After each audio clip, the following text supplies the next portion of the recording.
So guys, कैसा लगेगा अगर मैं आपसे कहूं कि स्पाइडरमैन अक्रॉस द स्पाइडरवर्स में ये एक्सप्लेन कर दिया गया है कि वेनम 3 कौन से यूनिवर्स में प्लेस लेने वाली है। Well let me explain. तो ये सब कुछ स्टार्ट होता है मॉर्बियस के पोस्ट क्रेडिट सीन से, जहां हम वल्चर को मॉर्बियस के यूनिवर्स में अपीयर होते हुए देखते हैं। इस सीन की स्टार्टिंग में हमें डॉक्टर स्ट्रेंज की स्पेल की तरह पर्पल स्काई दिखाया जाता है और वल्चर जेल सेल में अपीयर होता है। लेकिन डॉक्टर स्ट्रेंज की स्पेल ऐसे काम नहीं करती। स्पेल के अकॉर्डिंग हर एक स्पाइडरमैन विलन को उसके अपने यूनिवर्स में भेजा जाना था, तो यहाँ एमसीयू का कोई कैरेक्टर किसी दूसरे यूनिवर्स में कैसे सेंड हो सकता है, जिसके अकॉर्डिंग मॉर्बियस के यूनिवर्स में वल्चर का अपीयर होना कोई सेंस नहीं बनाता। लेकिन अगर मैं आपसे कहूँ कि डॉक्टर स्ट्रेंज की स्पेल का इससे कोई लेना देना नहीं है, इस सब का रीजन है इनटू द स्पाइडरवर्स के एंड में माइल्स मोरालेस का सुपर कोलाइडर को डिस्ट्रॉय करना, क्योंकि इसे डिस्ट्रॉय करने से मल्टीवर्स में bunch of tiny holes create हो जाते हैं, जहाँ से विलन स्लिप होकर अल्टरनेट डायमेंशंस में सेंड कर दिए जाते हैं। Like Spiderman into the Spiderverse के पोस्ट क्रेडिट सीन में मिगेल ओहेरा के इंट्रोडक्शन से हमें पता चलता है कि सुपर कोलाइडर के डिस्ट्रक्शन से मल्टीवर्स में एक रिपल इफेक्ट क्रिएट हो गया है,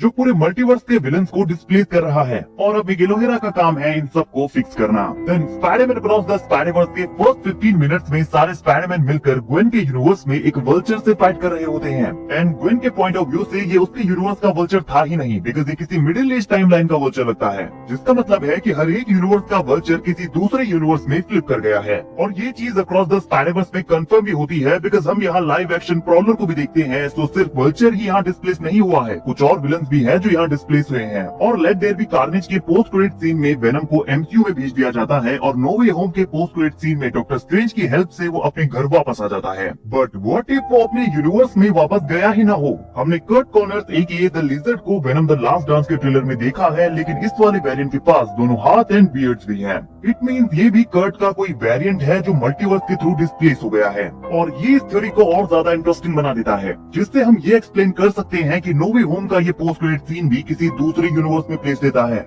इसका एमसीयू से कोई कनेक्शन नहीं है, एंड ये एक कम्प्लीटली नया यूनिवर्स हो सकता है जहां हमें वेनम एंड लिजर्ड एक साथ देखने को मिले हैं। आई मीन ये एंड्रू गारफील्ड का यूनिवर्स भी हो सकता है, और अगर ऐसा है तो ये काफी कूल होगा। और हमने इस ट्रेलर में प्रीवियस वेनम मूवी से ज्यादा कैरेक्टर्स को नहीं देखा है। हाँ, डिटेक्टिव मलिगन यहाँ जरूर है, लेकिन वो टॉक्सिन में बदलने वाला है, सो टेक्निकली वो भी एक विलन है जो डिस्प्लेस हो गया है। एंड मिस चेन के पास भी टेक्निकली वेनम सिम्बियोट है, तो आप उसे भी एज अ विलन क्लासिफाई कर सकते हैं। या हो सकता है कि ये मिस चेन का कोई वेरिएंट हो, बिकॉज यहाँ पर मिस चेन काफी रिच लग रही है। सो आई थिंक वेनम के मल्टीवर्सल कंफ्यूजन को इस थ्योरी के अकॉर्डिंग सॉल्व किया जा सकता है। गाइस, आपका इस थ्योरी के बारे में क्या कहना है, कमेंट करके जरूर बताइए। एंड थ्योरी पसंद आई हो तो वीडियो को लाइक और चैनल को सब्सक्राइब करना ना भूले, बिकॉज ऐसी अमेजिंग वीडियोस हम डेली लाते रहते हैं।